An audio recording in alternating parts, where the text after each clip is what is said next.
போறது #இரும்பு திரை. PS மித்ரனோட டைரக்ஷன்ல விஷாலோட நடிப்புல உருவாகிட்டு இருக்கிற திரைப்படம் தான் இரும்பு திரை. இந்த படத்துல முதல் முறையா ஆக்ட்ரஸ் சமந்தா விஷாலோட சேர்ந்து ஜோடியா நடிச்சிட்டு இருக்காங்க.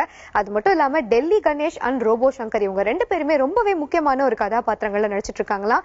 இந்த படத்தினுடைய வில்லன் யார் நெகட்டிவ் ரோல்ல நடிக்க போறாங்க அப்படின்னு பாத்தீங்கன்னா ஆக்ஷன் கிங் அர்ஜுன். இந்த படத்தினுடைய ஆடியோ லான்ச் ஆகஸ்ட் 29 அன்னைக்கு நடத்த இருக்காங்க.